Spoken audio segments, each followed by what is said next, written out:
बिस्मिल्लाहिर्रहमानिर्रहीम। अस्सलाम वालेकुम। Welcome to my YouTube channel. आज हम लोग अपनी book introduction to statistical theory part 1 Sher Mohammad Chaudhary की बुक से चैप्टर नंबर 2 के एक्सरसाइज के फर्दर क्वेश्चन सॉल्व करेंगे।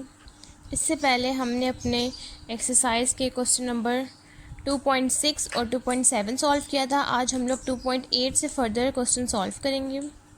क्वेश्चन नंबर 2.8 की स्टेटमेंट है पार्ट बी की tabulate the following marks in a group frequency distribution, और आगे इसकी सारी वैल्यूज़ गिवन है। हमने इसका टेबल बनाना है और ग्रुप फ्रीक्वेंसी डिस्ट्रीब्यूशन निकालनी है। तो हम इसका सोल्यूशन स्टार्ट करते हैं। इसके सोल्यूशन में हमारे पास स्टेप नंबर 1 है find the largest and the smallest value. जो भी आपके पास डाटा है उसमें से आपने एक लार्जेस्ट और एक स्मॉलेस्ट वैल्यू फाइंड कर लेनी है। इस डाटा के अंदर हमारे पास जो सबसे लार्जेस्ट वैल्यू है वो है 121। 121 is the largest value and the smallest value is 49। 49 is the smallest value. अब हम इसको अपने वैल्यूज़ को यहाँ सोल्यूशन में लिख लेंगे। लार्जेस्ट वैल्यू है हमारे पास 121 and smallest value is 49। Next step है हमारे पास रेंज। रेंज का हमारे पास फार्मूला होता है largest value minus smallest value. वो हमारे पास आ जाएगी 121 minus 49, that is 72।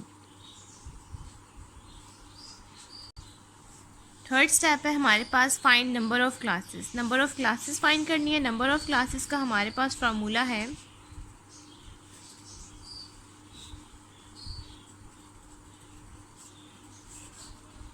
One plus 3.322 log of n।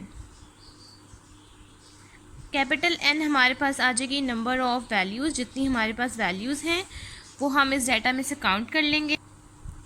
Number of class 1.3.1 plus 3.322 log of n। हमारे पास जितनी वैल्यूज़ थी वो थी डाटा की 60 वैल्यूज़ हैं हमारे पास। इसको हम सॉल्व करेंगे तो नंबर ऑफ़ क्लासेस का आंसर आ जाएगा हमारे पास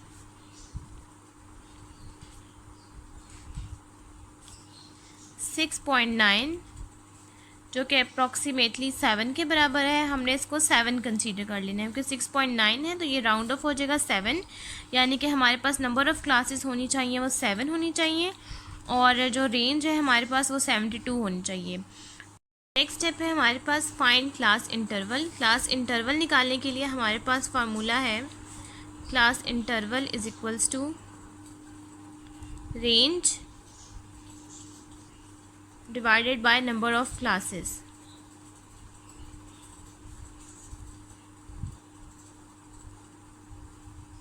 बेसिकली हमने क्लास इंटरवल निकालने के लिए रेंज और नंबर ऑफ़ क्लासेस निकाली है। रेंज का हमारे पास आंसर है 72 और नंबर ऑफ़ क्लासेस है हमारे पास 7।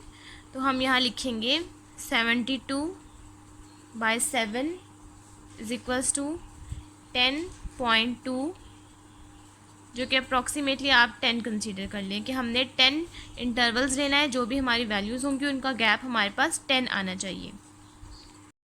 नेक्स्ट अब अपना सोल्यूशन स्टार्ट करने के लिए हमने इस तरह 3 कॉलम्स बना लिए हैं क्योंकि हमने ग्रुप फ्रीक्वेंसी डिस्ट्रीब्यूशन बनाना है। इसमें हमने यहाँ लिखनी क्लासेस, यहाँ लिखनी टेली बार्स और यहाँ लिखनी फ्रीक्वेंसी। क्लासेस में हम सबसे पहले यहाँ स्टार्ट करेंगे, अपनी सबसे मिनिमम वैल्यू लिखेंगे जो थी 49। 49 में हम लोग 10 का गैप देंगे क्योंकि हमारे पास क्लास इंटरवल 10 है, तो हमारे पास आ जाएगा 58। नेक्स्ट है हमारे पास यहाँ पर 59, 68।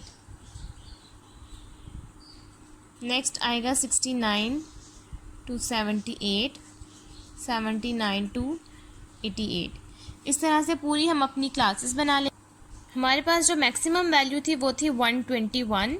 121 हमने यहाँ 128 तक हमने इसलिए लिया क्योंकि 121 इसके अंदर एग्जिस्ट करेगा। इससे आगे हम लोग नहीं लेंगे क्योंकि इससे हमारे पास जो मैक्सिमम वैल्यू थी वो थी 121 और इससे आगे हमारे पास 121 से हमें चाहिए ही नहीं। नेक्स्ट हम लोग अपनी वैल्यूज़ को काउंट करेंगे। जो वैल्यू जहाँ जहाँ लाई करिए वहाँ से हम अपनी टैली बार्स बना लेंगे और उन टैली बार्स को काउंट करके हम फ्रीक्वेंसी लिख लेंगे। इसके बाद हमने अपनी टैली बार्स काउंट कर ली थी, जो जो वैल्यू जहाँ जहाँ लाई कर रही थी वो टैली बार्स में लिख लिया, टैली बार्स को काउंट कर लिया तो आगे फ्रीक्वेंसी में लिख लिया और इन फ्रीक्वेंसी को ऐड किया तो हमारे पास सम ऑफ एफ आया है वो 60, जो कि इन टोटल वैल्यूज़ के बराबर है। अगर हमारे पास वैल्यूज़ और सम ऑफ एफ इक्वल आए तो इसका मतलब हमारा आंसर बिल्कुल ठीक है। नेक्स्ट क्वेश्चन नंबर 2.9 भी बिल्कुल सेम 2.8 की तरह है। इसमें आपके पास इंटरवल 5 मेंशन है, आपने इस डाटा को अरेंज कर लेना है। अरेंज करने के बाद सबसे छोटी वैल्यू से स्टार्ट लेना है 5 के गैप से, और ये टोटल वैल्यूज़ हमारे पास 100 है, ये मेंशन है, 100 कमोडिटीज़ मेंशन है और आपने इन सब का गैप 5 लेना है। फिर इन सब के सम को आप टैली बार्स डालेंगे, क्लासेस बनाएंगे, उसके बाद 5 के गैप से फिर टैली बार्स का कॉलम आएगा, इन सब वैल्यूज़ को काउंट कर लेनी है। फिर इन काउंट की हुई वैल्यूज़ को फ्रीक्वेंसी में लिख देना, सबका सम लेंगे तो वो 100 आना चाहिए। अगर 100 आ रहा है तो ठीक है, और अगर 100 नहीं आ रहा तो इसका मतलब आपकी कोई मिस्टेक है।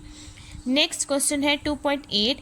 इसमें आपने क्या करना है, इसमें भी सेम आपके पास डाटा है, अरेंज करना है। सबसे पहले जो छोटी वैल्यू होगी उससे आपने स्टार्ट करना है, और इसमें भी हमारे पास क्लास इंटरवल 5 है। सबसे छोटी वैल्यू से स्टार्ट करना है, टैली बार्स बनानी है और उन सब टैली बार्स को आपने काउंट कर लेना है। उसके बाद जो आपके पास सम है टोटल वैल्यूज़ के बराबर आना चाहिए और सम ऑफ एफ, तो ये क्वेश्चन भी हमारा सॉल्व हो जाएगा।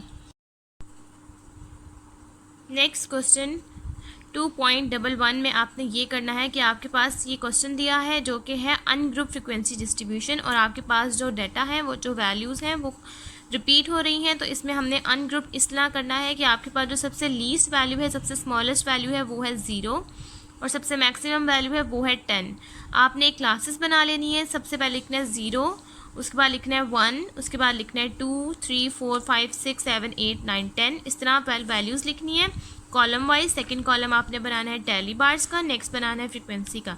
टैली बार्स में जो जो वैल्यू जहाँ जहाँ लाई करिए, 2 जितनी बार भी आ रहा है आपने उसमें उसके आगे लिख लेना है, 0 जितनी बार आ रहा है उसके आगे आपने टैली बार्स में वो लिख लेना है। फिर इन टैली बार्स को काउंट करना है फ्रीक्वेंसी में, फ्रीक्वेंसी को काउंट करना है। जो सम ऑफ एफ है वो 50 आना चाहिए क्योंकि हमारे पास 50 वुमेन्स हैं और ये वैल्यूज़ भी जितनी हैं वो 50 हैं। सम ऑफ एफ अगर हमारा 50 आ रहा है तो इसका मतलब हमारा अनग्रुप डाटा का ये सोल्यूशन बिल्कुल ठीक है। नेक्स्ट इस वाले क्वेश्चन में आपने ये करना है कि जो जो वैल्यूज़ हैं, फॉर एग्जांपल 2 फॉरगिव, 2 है हमारे पास 2 टाइम्स, फॉरगिव है हमारे पास 7 टाइम्स, इस तरह 2 7 2 7, इस तरह जितनी भी वैल्यूज़ हैं अल्फ़ाबेट्स उनको काउंट कर लेना है। फिर उसके बाद ये भी अनग्रुप डाटा का क्वेश्चन है, इसमें भी आपके पास सबसे जो मिनिमम वैल्यू आएगी वो 1 होगी, जो मैक्सिमम वैल्यू होगी वो मे भी 11 होगी या 12 होगी, ठीक है। वो आपने देख लेना है वैल्यूज़ को काउंट करके। उसके बाद सेम अगेन इसी तरह के टैली बार्स बनानी है। फिर जो वैल्यूज़ जिसके आगे जितनी बार आ रही है, जिस तरह ये 2 है 1 टाइम्स 2 टाइम्स 3 टाइम्स 4 5, इस तरह जितनी भी वैल्यूज़ हैं वो टैली बार्स में लिख लेनी है। फ्रीक्वेंसी को काउंट करना है और जो हमारे पास सम ऑफ एफ आएगा वही हमारे पास इन वैल्यूज़ को काउंट करके हमारे पास जो आंसर होगा वो आएगा। और अगर हमारा सम ऑफ एफ इन वैल्यूज़ के बराबर हुआ, इन वैल्यूज़ को काउंट कर लेना 1 2 3 4 5 6 अल्फ़ाबेट्स जितने भी हमारे बनेंगे 1 2 3 4 इस तरह करके वैल्यूज़ को काउंट करना है। सम ऑफ एफ अगर हमारा इसके बराबर हुआ तो इसका मतलब हमारा ये क्वेश्चन भी आंसर भी ठीक है।